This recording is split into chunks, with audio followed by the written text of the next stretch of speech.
My cat woke me up again.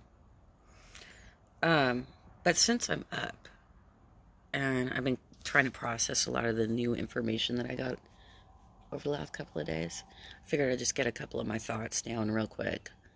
Um, because I do tend to, I've said this before in the past, I tend to use Facebook as like a visual diary.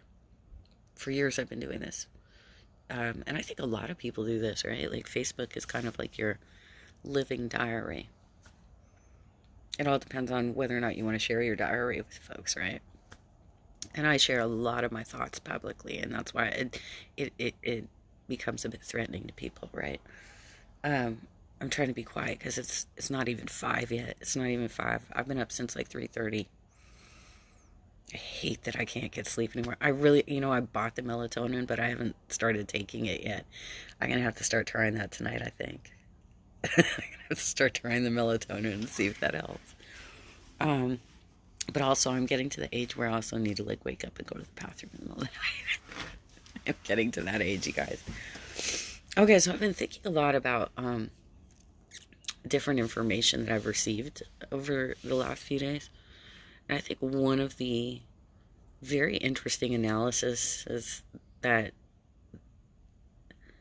that YouTuber Tokyo Shemp said is that he thinks that he's been, really analyzing like the Convo Couch and the Door Network and all of those live streamers, which most of those live streamers I don't even know.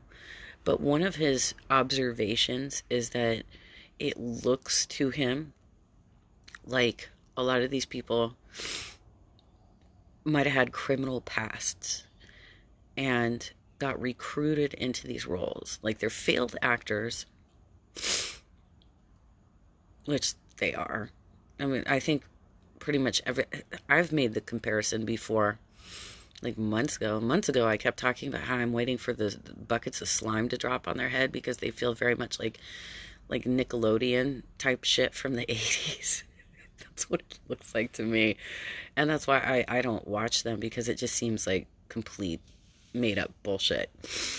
Um, but one of the interesting observations he made is that he thinks that a lot of these people are getting drafted into this as like a COINTEL type operation where they have criminal pasts and they're doing something for whatever organization, whether it's like a government organization or who knows what government, or a big funder like a which I've heard that too. I've heard that there's like some sort of billionaire donor in the background that's like getting involved in this bullshit.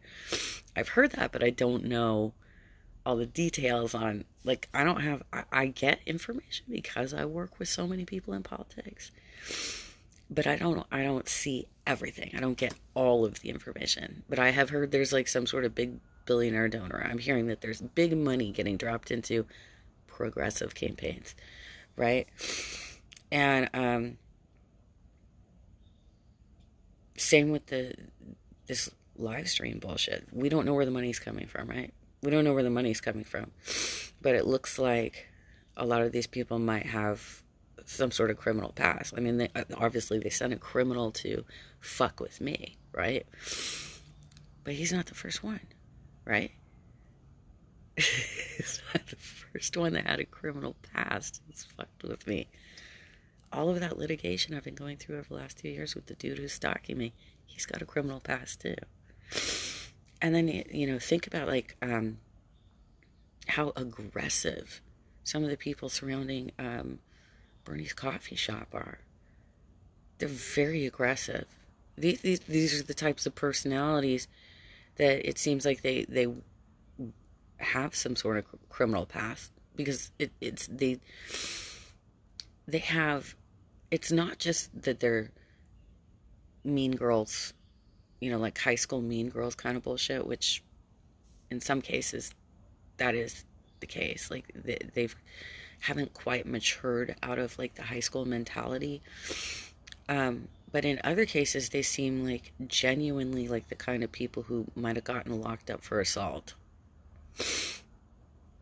There are a few of you, a few people out there who seem to have like serious anger management issues, right? I can think of several fellas specifically within our progressive network in Southern California who appear to have like violent tendencies. And I think, and I've had like more like blue dog Democrats make these observations to me too, where they're like, but don't you see how weird it is? Don't you see how bizarre it is, the way that they're behaving and the way that they're acting? Isn't there something really off about what's happening? And I'm like, yeah, but I don't know how to explain it. And I don't think we have enough information on how this is happening and how these people are getting elevated. I don't think we have enough information on how these people are getting elevated.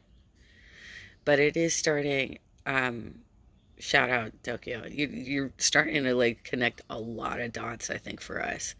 And keep doing what you do. Keep doing what you do because you're connecting a lot of dots for us. I think you hit the nail on the head. I think a lot of these folks have.